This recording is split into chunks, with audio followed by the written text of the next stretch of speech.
আমি সংখ্যালঘু হিন্দু ভাইদের প্রতি, সংখ্যালঘু মুসলিম ভাইদের প্রতি,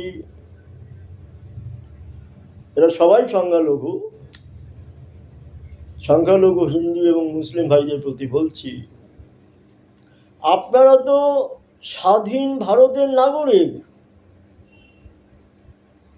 স্বাধীনতা যুদ্ধে তো হিন্দু মুসলিম সবাই একত্রে প্রাণ দিয়েছিল, সবাই মিলে দেশটাকে স্বাধীন করেছিল। তবে মাথা উঁচু করে বলুন না, আমরা ভারতবাসী, আমরা পাকিস্তান বা বাংলাদেশের পক্ষে নয়। এবার বলুন, যারা জয় বাংলা স্লোগান দিচ্ছে তাদেরকে বোঝান না জয় বাংলা মানে কি। জয় বাংলা মানে পাকিস্তানের ব্রাঞ্চ বাংলাদেশ, পাকিস্তানের ব্লাড, বাংলাদেশের রক্ত। তাহলে আপনাকে জয় বাংলার মানে বুঝতে হবে, আর পশ্চিমবাংলার মানে বুঝতে হবে। পশ্চিমবাংলার মানে কি? ভারতবর্ষের ব্রাঞ্চ, ভারতবর্ষের একটি অঙ্গরাজ্য। তাহলে পশ্চিমবঙ্গে থেকে যদি আপনি জয় বাংলা করেন, তবে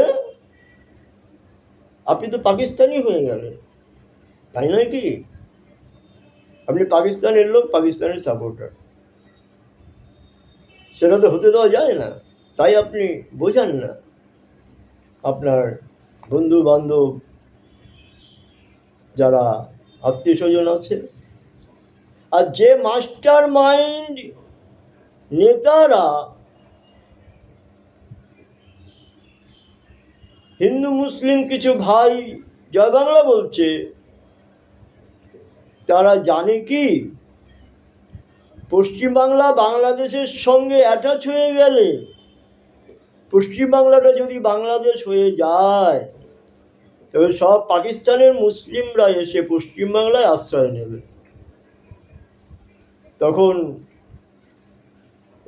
পশ্চিমবাংলার যে নেতা নেত্রীরা তাদেরকে আহ্বান করছে, এসো এসো আমাকে প্রধানমন্ত্রী করে দাও, তারা এসে তার পেছনে একটা কোষে লাথি দিয়ে পাঠিয়ে দেবে। তারা কোথায় যাবে? সুইজারল্যান্ডে তাদের ব্যাংকে, সুইস ব্যাংকে টাকা আছে, বাড়ি আছে, তা পালিয়ে যাবে। নেতারা থাকবে না। আপনারা